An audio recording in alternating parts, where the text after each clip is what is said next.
Hello friends, എല്ലാവർക്കും പുതിയൊരു വീഡിയോയിലേക്ക് ഹൃദ്യമായ സ്വാഗതം. ഇന്നത്തെ വീഡിയോ എന്ന് പറയുന്നത് universal law, the law of vibration. The law of divine oneness കാണാത്തവർ തീർച്ചയായും അത് കാണുക. ശേഷം ലോ ഓഫ് വൈബ്രേഷൻ കാണുക. വൈബ്രേഷൻ നിയമം പല ആത്മീയവും ആധ്യാത്മികവുമായ വിശ്വാസ സമ്പ്രദായങ്ങളിലെ അടിസ്ഥാന തത്വമാണ്.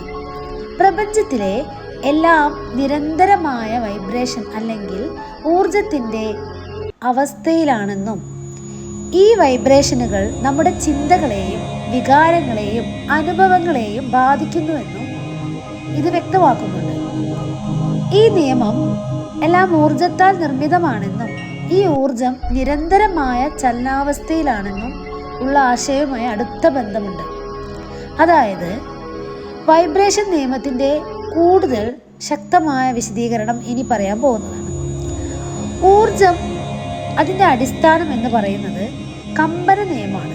അതായത് ഊർജമാണ് എല്ലാ അസ്തിത്വത്തിൻ്റെയും അടിസ്ഥാനം. ദൃഢമായാലും അല്ലാത്തതായാലും എല്ലാം ഊർജത്താൽ നിർമ്മിതമാണ്. ഈ ഊർജം നിശ്ചലമല്ല, മറിച്ച് വ്യത്യസ്ത ആവൃത്തികളിൽ വൈബ്രേറ്റ് ചെയ്യുന്നു. Everything is N energy. പ്രപഞ്ചത്തിൽ എന്തൊക്കെ വസ്തുക്കളുണ്ടോ, ജീവനില്ലാത്തവയുമാവാം ജീവനുള്ളവയുമാവാം, എല്ലാത്തിനും എന്തുണ്ട്? ഊർജമുണ്ട്. അതിന് അതിൻ്റെതായ വൈബ്രേഷനുമുണ്ട്.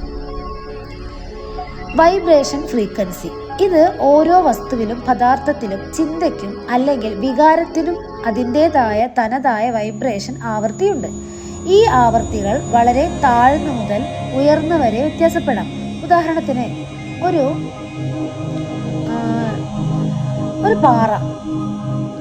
പാറയ്ക്ക് മനുഷ്യൻ്റെ ചിന്തയെക്കാളും വികാരത്തെക്കാളും വളരെ കുറഞ്ഞ വൈബ്രേഷനും ആവൃത്തിയുമാണുള്ളത്. അതായത് നമ്മുടെ ചിന്തകളിലൂടെ ഒരു എനർജി പാസ് ചെയ്യുന്നുണ്ട്. ഈ എനർജി, അതായത് ചിന്തയ്ക്കുണ്ടാകുന്ന ഒരു എനർജി, ആ ചിന്തയ്ക്ക് ഒരു വൈബ്രേഷൻ ഉണ്ട്. അതുപോലെ അതിനനുസരിച്ചുള്ളൊരു ഫ്രീക്വൻസിയും ഉണ്ട്. രണ്ട് വസ്തുക്കൾക്കും ഊർജവും സമാനമായ വൈബ്രേഷൻ ഫ്രീക്വൻസികൾ ഉള്ളപ്പോൾ അവ പരസ്പരം പ്രതിധ്വനിക്കുന്നതായി പറയപ്പെടുന്നുണ്ട്. ട്യൂണിംഗ് ഫോർക്കുകൾ ഒരുമിച്ച് അടിക്കുമ്പോൾ സമന്വയത്തിൽ വൈബ്രേറ്റ് ചെയ്യുന്നത് പോലെ ഈ അനുരണനം യോജിപ്പുള്ള ഒരു ഇടപെടലിലേക്ക് നയിച്ചേക്കാം. ചിന്തകളും വികാരങ്ങളും നമ്മുടെ ചിന്തകളും വികാരങ്ങളും കേവലം അമൂർത്തമായ മാനസിക പ്രക്രിയകളല്ല, മറിച്ച് അതിൻ്റെതായ വൈബ്രേഷൻ ആവൃത്തികളുള്ള ഊർജത്തിൻ്റെ രൂപങ്ങളാണ്. പോസിറ്റീവ് ചിന്തകളും അതുപോലെ നെഗറ്റീവ് ചിന്തകളും. പോസിറ്റീവ് ചിന്തകൾ നമുക്കുണ്ടെങ്കിൽ അതിനനുസരിച്ചിട്ടുള്ള ഒരു ഇമോഷനാണ് നമ്മളുടെ ഉള്ളിൽ നിന്ന് പോകുന്നത്. അതിനൊരു വൈബ്രേഷനുണ്ട്. പോസിറ്റീവ് ചിന്തകൾ അതിൻ്റെതായ ഇമോഷൻ പ്രകടിപ്പിക്കുമ്പോൾ ഒരു ഉയർന്ന ആവൃത്തി വൈബ്രേറ്റ് ചെയ്യുന്നത് എന്ന് വിശ്വസിക്കപ്പെടുന്നുണ്ട്. അതേസമയം നെഗറ്റീവ് ചിന്തകൾ താഴ്ന്ന ആവൃത്തിയിൽ വൈബ്രേറ്റ് ചെയ്യപ്പെടുന്നു. ആവൃത്തി പോലുള്ള ആവൃത്തികൾ. വൈബ്രേഷൻ നിയമം അനുസരിച്ച് നമ്മുടെ ചിന്തകൾ, വികാരങ്ങൾ, പ്രവൃത്തികൾ എന്നിവയിലൂടെ നമ്മൾ നിരന്തരം വൈബ്രേഷൻ ആവൃത്തികൾ പുറപ്പെടുവിക്കുന്നു എന്നാണ്. ഈ വൈബ്രേഷനുകൾ ബാഹ്യലോകത്തിൽ നിന്ന് സമാനമായ ആവൃത്തികളെ ആകർഷിക്കുന്നു. അതായത് നമുക്കൊരാളുടെ ഇഷ്ടം തോന്നുന്നെങ്കിൽ ആ ഇഷ്ടത്തെ നമ്മൾ ആകർഷിക്കുന്നു. ഈ ആശയം ആകർഷണ നിയമവുമായി വളരെ അടുത്ത ബന്ധമുള്ളതാണ് ഈ ലോ ഓഫ് വൈബ്രേഷൻ എന്ന് പറയുന്നത്. അതായത് നിങ്ങളുടെ വൈബ്രേഷൻ ഏതാണോ അതിനനുസരിച്ചിട്ടുള്ള ആളുകളെ നിങ്ങൾ നിങ്ങളുടെ ലൈഫിലേക്ക് ആകർഷിക്കുന്നു. ഇത് ആകർഷണ നിയമവുമായി ബന്ധമുണ്ട്. ബോധപൂർവമായ സൃഷ്ടി. വൈബ്രേഷൻ നിയമം മനസ്സിലാക്കുന്നത് വ്യക്തികൾക്ക് അവരുടെ വൈബ്രേഷൻ ഫ്രീക്വൻസികൾ ഉയർത്തിക്കൊണ്ട് അവരുടെ യാഥാർത്ഥ്യ ബോധപൂർവം സൃഷ്ടിക്കാൻ കഴിയുമെന്നാണ്.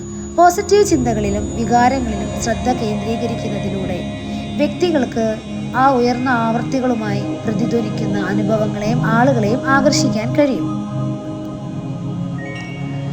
ബോധപൂർവമായ ഒരു സൃഷ്ടിയാണിത്.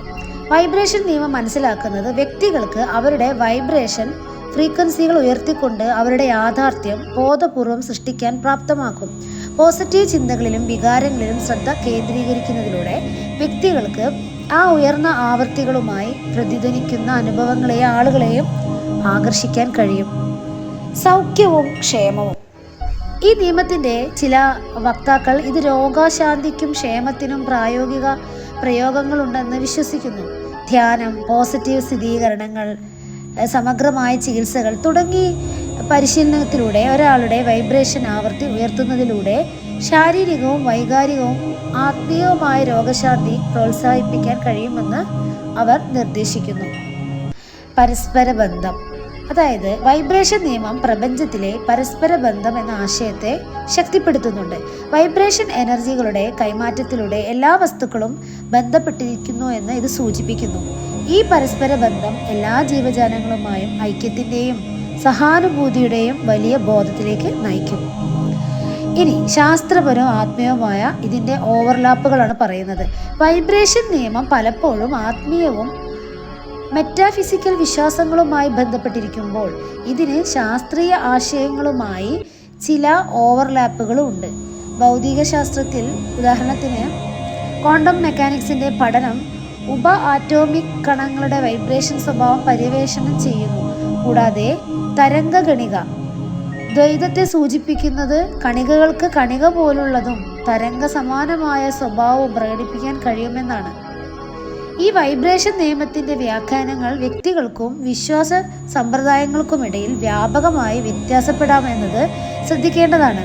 ചില ആളുകൾ ബോധത്തിൻ്റെയും ഉദ്ദേശത്തിൻ്റെയും ശക്തി മനസ്സിലാക്കുന്നതിനും പ്രയോജനപ്പെടുത്തുന്നതിനുമുള്ള ഒരു മാർഗമായിട്ട് ഇതിനെ കാണുന്നുണ്ട്.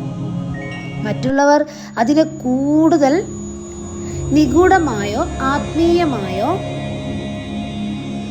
ആയ ആശയമായിട്ടാണ് കാണുന്നത്. ഒരാളുടെ കാഴ്ചപ്പാട് പരിഗണിക്കാതെ തന്നെ നമ്മുടെ അനുഭവങ്ങളെയും യാഥാർത്ഥ്യത്തെയും രൂപപ്പെടുത്തുന്നതിൽ ഊർജവും വൈബ്രേഷനും ഒരു പ്രധാന പങ്ക് വഹിക്കുന്നു എന്ന ആശയത്തിന് വൈബ്രേഷൻ നിയമം അടിവരയിടുന്നുണ്ട്.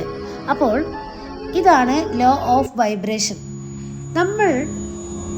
നമ്മുടെ വൈബ്രേഷൻ ലെവൽ ഒരേ സെറ്റ് പോയിന്റ് ഹൈ വൈബ്രേഷനിലേക്ക് നമ്മളെ ചിന്തകളെ കൊണ്ടുപോവുകയാണെങ്കിൽ, അതായത് പോസിറ്റീവായി ചിന്തിക്കുമ്പോൾ ഹൈ വൈബ്രേഷൻ ഉണ്ടാവും. ഇതിൽ നിന്നൊരു തരംഗങ്ങൾ പ്രപഞ്ചത്തിലേക്ക് പ്രവഹിക്കുന്നുണ്ട്. ഇതിന് സമാനമായ സാഹചര്യങ്ങളാണ് നമ്മൾ അട്രാക്ട് ചെയ്യുന്നത്. അതുകൊണ്ട് വൈബ്രേഷൻ ലെവൽ ഹൈ ആക്കി കൊണ്ടുവരിക. എല്ലാവർക്കും വീഡിയോ ഇഷ്ടമായി എന്ന് കരുതുന്നു. വീഡിയോ ഇഷ്ടമായാൽ തീർച്ചയായും ലൈക്ക് ചെയ്യുക, ഷെയർ ചെയ്യുക, സബ്സ്ക്രൈബ് ചെയ്യുക. അടുത്തൊരു നിയമവുമായി ഉടൻ വരുന്നതാണ്. Thank you.